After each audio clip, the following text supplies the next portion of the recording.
E aí, pessoal, tudo bem? Bem-vindos a mais The Deep Dive. Hoje, vamos mergulhar num tema, digamos, bem profundo, a compreensão espiritual. A gente vai usar um trecho de um blog brasileiro, chama Com a Palavra, a linguagem incompreensível. Legal. O blog fala sobre João 8.43, um trecho da Bíblia, né? E usa esse trecho para refletir sobre como a gente entende, ou às vezes não entende a verdade espiritual. Interessante. Sabe quando você ouve alguma coisa, mas tipo, as palavras não te tocam de verdade. Sei. É como se faltasse alguma coisa para você decifrar a mensagem. Uhum. Essa sensação que a gente vai tentar entender hoje. Ó. O blog coloca a questão da linguagem como, assim, central. Ele fala de dois tipos de linguagem. Uhum. Aquela que a gente usa no dia a dia para conversar e a linguagem da revelação espiritual. Algo que vai além das palavras. Sim. E aqui é que entra a palavra compreender. O blog não fala só de entender com a cabeça, mas de ter um grasp espiritual, sabe? Uma percepção que envolve o intelecto e a alma. Interessante. É como se a gente precisasse abrir um novo canal de percepção, além dos 5 sentidos, para realmente captar a essência da mensagem. Faz sentido. E o blog questiona. Será que a gente, como cristãos, às vezes não tenta entender a fé com a mesma lógica que a gente usa para outras coisas da vida?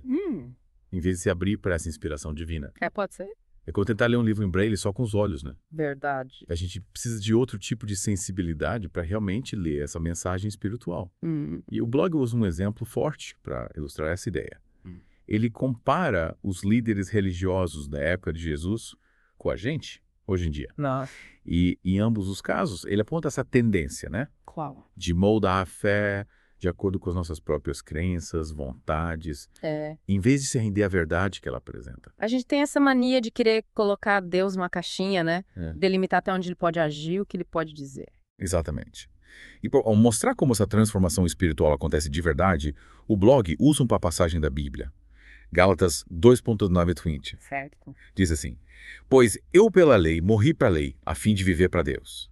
Já estou crucificado com Cristo, e vivo, não mais eu, mas Cristo vive em mim, e a vida que agora vivo na carne, vivo na fé do Filho de Deus, o qual me amou e se entregou a si mesmo por mim. Forte, né? Muito forte. Essa passagem é fundamental para entender o que o blog quer dizer com compreensão espiritual. Não é sobre regras rituais, mas sobre uma mudança radical, interna, onde Cristo se torna a força que move a nossa vida. É como se a gente abrisse espaço dentro da gente para que Cristo pudesse habitar e agir através de nós. Exatamente. E o blog nos alerta para o perigo de priorizar a doutrina, as regras, Sim. em detrimento da essência da mensagem de Cristo. É como se a gente se preocupasse mais com a casca do que com a fruta, né? E para ilustrar isso, o blog usa a analogia do vaso de barro e do tesouro de 2 Coríntios 4.7. Temos, porém, este tesouro em vasos de barro, para que a excelência do poder seja de Deus e não de nós. O foco é o tesouro, a presença de Cristo em nós, e não o vaso que representa as nossas ações externas, a nossa aparência. Ou seja, o que realmente importa é a transformação interna, a presença de Cristo na nossa vida. Isso. E não apenas as aparências ou o que a gente faz por fora. Exato. É a partir dessa mudança interna que as nossas ações e atitudes vão naturalmente refletir essa nova realidade. E o blog termina essa primeira parte com um ponto crucial. Quem não está espiritualmente desperto não consegue realmente ouvir a palavra de Deus. Mesmo que a ouça com os ouvidos. Verdade. É como se a gente estivesse ouvindo uma língua estrangeira que a gente não entende. As palavras estão ali, mas sem a chave da compreensão espiritual elas não fazem sentido. E essa chave, segundo o blog, é justamente se despertar para a presença de Cristo em nós, né? Essa abertura para a transformação interior que nos permite ouvir e entender a sua mensagem de verdade. Exatamente. É a partir dessa conexão profunda com o divino que a verdadeira compreensão da fé se torna possível. Isso aí. E é sobre isso que a gente vai continuar conversando na próxima parte. E aí, pessoal? Prontos para voltar para o nosso mergulho na linguagem compreensível? Bora lá. A gente viu na primeira parte como o blog, né, enfatiza essa necessidade de ir além da compreensão, só da razão. De abrir espaço para a revelação divina. Sim. E essa ideia é central para entender a proposta do blog. Ele argumenta, né, que a dificuldade de compreender a mensagem de Cristo está justamente nessa tentativa de interpretar ela com uma visão limitada, sem se abrir para a dimensão espiritual. Tem se abrir, É como tentar entender um sonho só com a lógica. Sei lá. A gente precisa mergulhar nos símbolos, nas emoções, para realmente captar o significado. E o blog usa uma comparação interessante para ilustrar isso, né? Ele coloca lado a lado os líderes religiosos do tempo de Jesus e a gente hoje em dia. Ah, sim. Em ambos os casos, o blog aponta essa tendência, né? Claro De tentar encaixar a fé nos nossos próprios moldes. Nossas vontades, conveniências. A gente quer limitar o poder de Deus, né? É, A mensagem que ele quer transmitir. total. E o blog critica essa postura, né? Argumentando que o verdadeiro cristianismo não é sobre seguir regras cegamente, mas sobre ter um relacionamento genuíno com Cristo. E esse relacionamento, como a gente viu na primeira parte, passa por essa transformação interior. Sim. Essa mudança profunda que nos conecta com a essência da mensagem. Exatamente. É quando Cristo habita em nós e a vontade dele se torna nossa. E o blog usa aquela analogia do vaso de barro e do tesouro para explicar isso, lembra? Sim, sim. Uma metáfora poderosa. O vaso de barro representa, né, a nossa fragilidade humana, enquanto o tesouro simboliza a presença de Cristo em nós. Ou seja, o que realmente importa não é a nossa aparência, mas a riqueza que a gente carrega dentro de nós. Exatamente. Uma riqueza que só pode ser encontrada através da fé, da entrega sincera a Deus. Mas o blog alerta.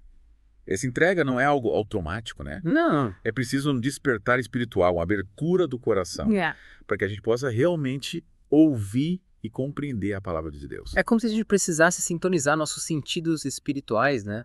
Para captar essa frequência divina. E essa sintonia, segundo o blog, acontece através da fé, da busca sincera por Deus. Isso. E quando a gente se abre para essa experiência, tudo muda, né? Tudo. A gente passa a enxergar o mundo com outros olhos. E a mensagem de Cristo se torna clara, poderosa. E aí, o que você acha de tudo isso? Faz sentido para você? Com certeza. O blog nos convida a questionar a nossa própria fé, a buscar um relacionamento mais profundo com Deus. E é isso que a gente vai continuar explorando na próxima parte. Isso aí. Na parte final, a gente vai ver como essa compreensão espiritual se traduz em ações, em mudanças reais na nossa vida. E aí, pessoal? Chegamos à parte final do nosso mergulho na A Linguagem Incompreensível. Vai, isso aí. A gente viu, né, nas partes anteriores, como o blog desafia a gente a ir além da compreensão intelectual, a se abrir para a revelação divina, né? Sim. E como essa busca por uma verdade espiritual exige uma transformação interior. Uma mudança que permite a gente ouvir e entender a mensagem de Cristo de uma forma assim mais profunda. E agora, nessa reta final, vamos explorar as implicações práticas disso tudo. Isso. Como essa compreensão espiritual se traduz na nossa vida. O que muda? Boa pergunta. O blog dá algumas pistas, né? Ele destaca, por exemplo, que a verdadeira fé, ela não se manifesta só em palavras, mas em ações. Ou seja, não basta a gente falar que acredita em Deus. A gente precisa viver essa crença no dia a dia. Exatamente. Isso se reflete nas nossas atitudes, nossas escolhas, na forma como a gente se relaciona com as pessoas. E o blog enfatiza, né, que essa mudança de comportamento não deve ser vista como um peso. Não. Como um monte de regras que a gente precisa seguir à risca. É como se fosse uma consequência natural dessa transformação interna que a gente vem falando. Quando Cristo habita em nós, a vontade dele se torna nossa. E as nossas ações fluem naturalmente a partir dessa conexão. É como se a gente estivesse conectado a uma fonte, né, inesgotável de amor, sabedoria. Sim. E isso se refletisse em tudo que a gente faz. Exatamente. E o blog lembra a gente que essa jornada de transformação é um processo. É contínuo. Não tem um ponto final, um momento que a gente pode falar, pronto, agora eu sou perfeito. É como a escalada, né? A gente vai conquistando novos patamares. Mas a montanha é infinita. E a beleza está justamente nesse processo de aprendizado, de crescimento espiritual. Quer dizer, A cada passo que a gente dá, a gente se aproxima mais de Deus e da sua vontade para nossa vida. E o blog conclui com uma mensagem bem poderosa, né? a verdadeira compreensão da linguagem de Cristo nos leva a viver uma vida de amor, compaixão e serviço ao próximo. É como se a gente se tornasse um canal para que o amor de Deus se manifestasse no mundo.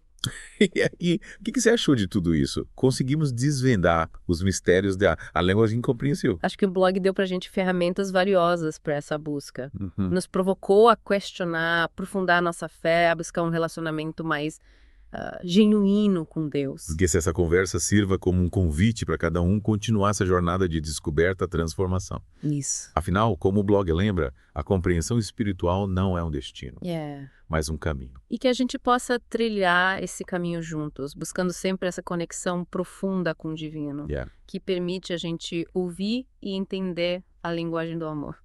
É isso aí, pessoal.